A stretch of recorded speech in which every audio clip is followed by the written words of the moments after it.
राजधानी लखनऊ स्थित अखिल भारत हिंदू महासभा त्रिदंडी के कार्यालय पर राष्ट्रीय अध्यक्ष ऋषि त्रिवेदी ने 6 दिसंबर पर शौर्य दिवस के कार्यक्रम की रूपरेखा बताई। कहा, आगामी 6 दिसंबर को श्री कृष्ण जन्मभूमि पर देहरी पूजन कर शौर्य दिवस मनाएगी। इस दिवस के मौके पर पार्टी के अलावा लगभग सैकड़ों हिंदूवादी संगठनों के पदाधिकारी भी श्री कृष्ण जन्मभूमि पहुंचकर अखिल भारत हिंदू महासभा त्रिदंडी के शौर्य दिवस के कार्यक्रम में भागीदारी करेगी। आज यहां पार्टी के राष्ट्रीय अध्यक्ष ऋषि त्रिवेदी ने इस शौर्य दिवस की जानकारी देते हुए बताया कि 6 दिसंबर को यमुना जी का जल लेकर श्री कृष्ण जन्मभूमि मुख्य द्वार पर देहरी पूजन किया जाएगा। इस कार्यक्रम की तैयारी शुरू कर दी गई है। इस तैयारी के साथ ही उम्मीद जताई कि हजारों की संख्या में अखिल भारत हिंदू महासभा त्रिदंडी के साथ विभिन्न हिंदूवादी संगठनों के कार्यकर्ता पहुंच रहे हैं। श्री त्रिवेदी ने बताया कि देहरी पूजन कार्यक्रम की तैयारियां शुरू कर दी गई हैं और इसके लिए अधिक से अधिक पहुंचने के लिए पार्टी की मथुरा जिला अध्यक्ष छाया गौतम सहित देश के विभिन्न इकाइयों के पदाधिकारियों विशेष जनसंपर्क अभियान शुरू कर दिया गया है। लखनऊ से अवनीश मिश्रा, ब्यूरो चीफ की एक रिपोर्ट। 6 दिसंबर शौर्य दिवस के उपलक्ष्य में हम लोग विगत वर्षों की भांति इस वर्ष भी मथुरा जाकर के यमुना जी से जल लेंगे और वो जो मुख्य द्वार है श्री कृष्ण जन्मभूमि का, उस मुख्य द्वार पर जलाभिषेक करेंगे, जिसका नाम दिया गया देहरी पूजन।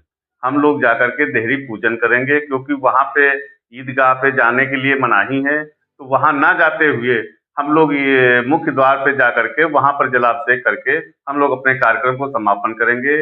और इसका मुख्य उद्देश्य ही है कि हम लोग जितने भी संगठन, इसमें लगभग मान के चलिए कि 150 से 200 हिंदूवादी संगठन भाग ले रहे हैं।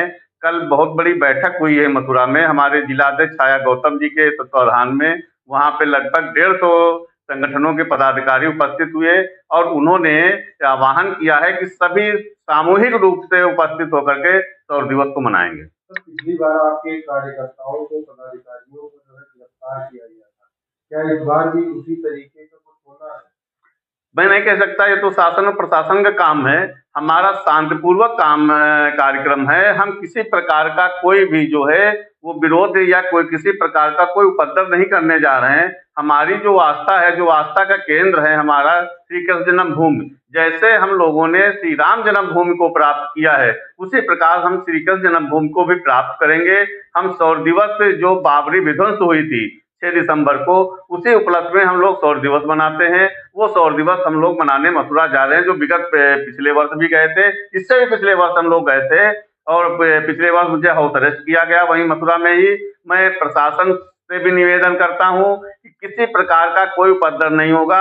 हम लोग केवल मुख्य द्वार पर जाकर के जलाभिषेक करेंगे और शांतिपूर्वक ढंग से करेंगे। उसके बाद हम अपने अपने गंतव्य को चले जाएंगे। राम जी हिंदू स्वाभिमान यात्रा, हिंदू राष्ट्र यात्रा निकाल रहे हैं, कितना संतुष्ट है आप? और उन्होंने भी आपके ही नारा, जो आपकी हिंदू महासभा ने नारा दिया, करो विदाई, हिंदू हिंदू भाई भाई, उसी तरीके का नारा उन्होंने भी दिया, तो कितना संतुष्ट है?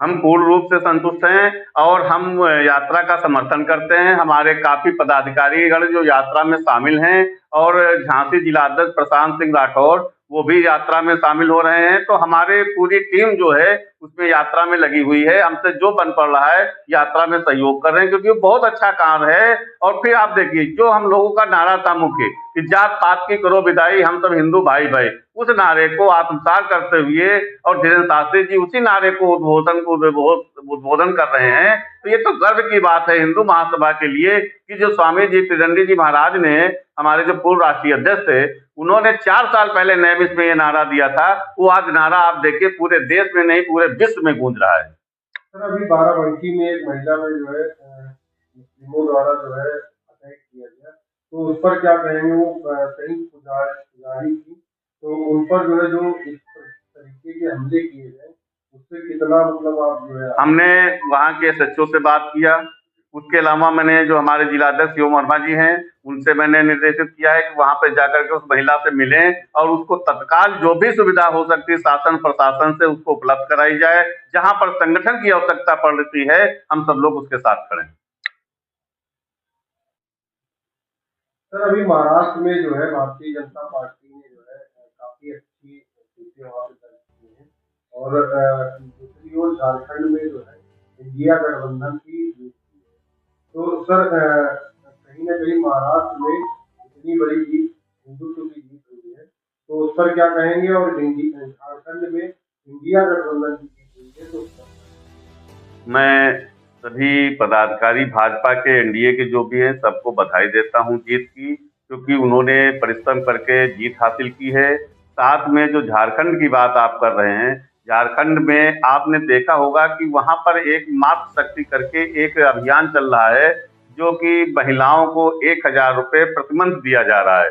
ये उसका लाभ मिला है उनको, जो कि उन्होंने आगे घोषणा भी कर रखी है, यदि मेरी सरकार आती है तो इसको मैं 1,800 रुपये बढ़ा करके 2,800 रुपये करूंगा। तो ये कहीं न कहीं प्रलोभन दे करके वोट को बटोरने का कार्य किया गया है, लेकिन वो बधाई के पात्र हैं, क्योंकि उन्होंने वहां पे सरकार बनाई।